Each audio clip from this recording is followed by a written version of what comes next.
ছাত্র শিবির সম্পর্কে অনেক প্রোপাগান্ডা চালানো হয়, বিভিন্ন ট্যাগিং করা হয় আমাদেরকে। এখন আমরা এই ট্যাগিংকে আসলে গুরুত্বই দিই না। আমরা এই ট্যাগিং এর বিপরীতে বলতে চাই যে আপনাদের এই ট্যাগিং এর রাজনীতি করে আমরা আমাদের সময় নষ্ট করব না। আমাদের হাতে অনেক কাজ পড়ে আছে। এই ডিসিশনটা তোমার উপর ডিপেন্ড করবে। আজকে ছাত্র শিবিরের আয়োজন শুধুমাত্র একটা টেস্ট দেওয়া নয়, আমি বলেছি ইতিমধ্যে। এটা কোনো পলিটিক্যাল আয়োজন নয়। পলিটিক্যাল আয়োজনে আমি যখন এখানে ঢুকছি, নিঃসন্দেহে ঢুকার পরে এখানে স্লোগান দিয়ে আমার ভাই তোমার ভাই, অমুক ভাই, ঠিক না? এটা তো আমাদের পলিটিক্যাল কালচার। এবার ভাই আসছে, হল রুম কাঁপছে, ঠিক আছে, এরকম কিছু বিষয় তো এটা তো আমাদের পলিটিক্যাল গ্রাউন্ড। এরপরে ভাইয়ের এখানে মানে মোটামুটি পিছনে কেউ আছে নাকি? নাই। আচ্ছা, তো ভাইয়ের পিছনে মোটামুটি ভাইয়ের চেয়ে বেশি। ওই যে ওবায়দুল কাদের বলতেন যে তোমরা মঞ্চে এত লোক কেন উঠো, ঠিক আছে, তোমরা ওইখানে নামো। তো মাঝে মাঝে মঞ্চে এত লোক উঠছে, মঞ্চে ভেঙে গেছে, এরকম অসংখ্য নাজরানা আমরা তোমরা পেয়েছি। আমাদের পলিটিক্যাল গ্রাউন্ড থেকে আয়োজন নয়। এখন পলিটিক্সের সংজ্ঞা কি?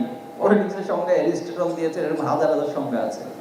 বাট বাংলাদেশের প্রেক্ষাপটে আমরা পলিটিক্স মানে বুঝি ওবায়দুল কাদের যা বলে আর করে, হাসিনা যা বলে আর করে, অথবা অমুক এমপি যা করে আর বলে।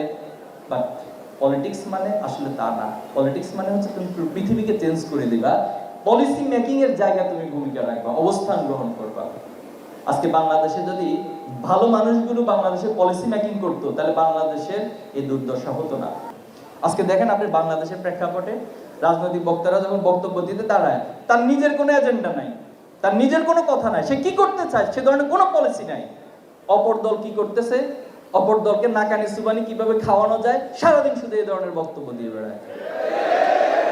এই ধরনের পলিটিক্স তো আসলে আমরাও চাই না। চাই আমরা? এ ধরনের পলিটিক্সকে কবর রচনার জন্যই 2024 অনুষ্ঠিত হয়েছে। এ ধরনের পলিটিক্সকে কবর দেওয়ার জন্যই আমার ভাই আবু সাইদ জীবন দিয়েছে। কারণ আমরা দেখেছি বিগত সময়ের এমপিরা সংসদে গিয়ে কি করতো? গান গাইতো। সংসদ গান গাওয়ার জায়গা? গান গাওয়ার জন্য আপনি শিল্পকলায় যান, আপনি কালচারাল প্রোগ্রাম আয়োজন করেন। আমার দেশের মানুষের এত কষ্ট উপার্জিত টাকা ব্যয় করে, কোটি কোটি টাকা ব্যয় করে আপনি সেখানে বিনোদন করতেছেন সংসদে। আমরা দেখেছি না সেটা? দেখেছি। মমতাজের মতো ব্যক্তি, সে হচ্ছে আমাদের এমপি, সে হচ্ছে আমাদের পলিসি মেকার। ওবায়দুল কাদেরের মতো একজন সাইকোপ্যাথ, সে ছিল আমাদের এই রাষ্ট্রের পলিসি মেকার। হাসিনার মতো একটা রক্ত খেকো, সে বলছে তার রক্ত নাকি তার নেশা। এবং আপনারা খেয়াল করবেন অলরেডি এই বয়সগুলো কিন্তু এসেছে। সে ওই সময় গোয়েন্দা সংস্থা সহ প্রশাসনকে বলেছিল, নির্দেশ দিয়েছিল যে যত ইচ্ছা মেরে ফেলো। কেমন কথা? এটা রাষ্ট্রের প্রধান, রাষ্ট্রের মানুষের টাকা খেয়ে সে বড় হচ্ছে, রাষ্ট্রের মানুষের টাকার উপর সে তার জীবন যাপন করে। রাষ্ট্র তো ধ্বংস করছেন, রাষ্ট্রের মানুষকে বলতেছেন যা ইচ্ছা মেরে ফেলো।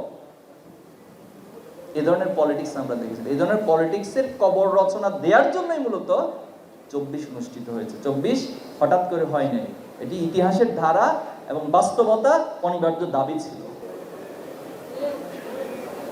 আজকে দেশপ্রেমের কথা বলে বলে আমাদেরকে বারবার বলা হয়েছে, বিভিন্ন চেতনার বয়ান হাজির করা হয়েছে, অথচ রাষ্ট্রটাকে শেষ করে দেওয়া হয়েছে। যে পরিমাণ লুটপাট গত 15 বছর করা হয়েছে, একটা পরিসংখ্যানে এসেছে এই 15 বছরে শুধু বাংলাদেশ থেকে লুট করে যে টাকাগুলো বিদেশে পাচার করা হয়েছে, সেটা দিয়ে বাংলাদেশের মতো একটা কান্ট্রি 4 বার বাজেট করা যায়। অবাক হচ্ছে তুমি? কার টাকা এগুলো? তোমার আমার, আমাদের টাকা। আমাদের টাকা আমাদের কাছে নাই। এজন্য আমরা দিন শেষে সারাদিন কষ্ট করি, কিন্তু দিন শেষে আমাদেরকে একটু ভালো খেয়ে পরে বাঁচতে পারে না আমাদের দেশের মানুষগুলো। এজন্য তোমাদেরকে দায়িত্ব নিতে হবে, পরিবর্তন করে দিতে হবে, এই সমাজকে চ্যালেঞ্জ করতে হবে, চোখে চোখ রেখে কথা বলতে হবে যে হয়তো আমাদের নেতা হবেন, ভালো করে চালান, সৎভাবে চালান। আর যদি না পারেন সরে যান, রাস্তা ক্লিয়ার করে দেন, চেয়ার ছেড়ে দেন, অসংখ্য ব্যক্তি আছে এখানে বসার মতো। এজন্য আমাদেরকে বলা হয়েছে যে কে চালাবে, কে করবে। আমরা বলেছিলাম কি? বিকল্প। কি বলছিলাম? বিকল্প। আমরাই বিকল্প। তাহলে আমি কি আমার এই ভাই এবং বোনদের কাছে এই প্রত্যাশা রাখতে পারি যে তোমরা আগামী দিনে বাংলাদেশকে ভালোবেসে সত্যিকার অর্থে দেশপ্রেমিক হয়ে, সৎ হয়ে, দক্ষ হয়ে এই সমাজকে গড়ে তুলবে? পারবা না? পারবো তো ইনশাআল্লাহ। ইনশাআল্লাহ এই মেসেজ দিতে চাই। ছাত্র শিবির তার টোটাল কার্যক্রমে 5 to 10% আমরা প্রচলিত ধারার রাজনীতির সাথে মিল রেখে কাজ করি, বাকি 90% হচ্ছে একদম ব্যক্তিকে গড়ে তোলা। এই ব্যক্তিকে গড়ার ক্ষেত্রে আমরা 3টা জায়গায় ফোকাস করি। নাম্বার 1 হচ্ছে তার একাডেমিক যোগ্যতা যেন উত্তরোত্তর বৃদ্ধি পেতে থাকে। সে এসএসসিতে যা রেজাল্ট করেছে ইন্টারমিডিয়েটে তার চেয়ে ভালো রেজাল্ট করবে, এরপরে সে ইন্টারমিডিয়েটে যা করেছে তার অনার্স ওই লেভেলে সে আরো ভালো করবে। এভাবে করে মোটিভেশন দিয়ে দিয়ে একজন শিক্ষার্থীকে গড়ে তোলা হয়। তার মানে একাডেমিকলি সে যেন সবচেয়ে ভালো অবস্থান তৈরি করতে পারে। নাম্বার 2 হচ্ছে তার একাডেমিকের যোগ্যতার পাশাপাশি তাকে দক্ষ হইতে হবে, তাকে তার কমিউনিকেশন স্কিল বাড়াতে হবে, তাকে এই সমাজকে রিপ্রেজেন্ট করার জন্য, লিডার হওয়ার জন্য, সমাজের পলিসি মেকিং এর জন্য যে যোগ্যতা প্রয়োজন সেটা তার মধ্যে বিল্ড আপ করা হবে, তার মধ্যে সফট স্কিলগুলো তৈরি করা হবে। ছাত্র শিবির সম্পর্কে অনেক প্রোপাগান্ডা চালানো হয়, বিভিন্ন ট্যাগিং করা হয় আমাদেরকে। এখন আমরা এই ট্যাগিংকে আসলে গুরুত্বই দিই না। আমরা এই ট্যাগিং এর বিপরীতে বলতে চাই যে আপনাদের এই ট্যাগিং এর রাজনীতি করে আমরা আমাদের সময় নষ্ট করব না।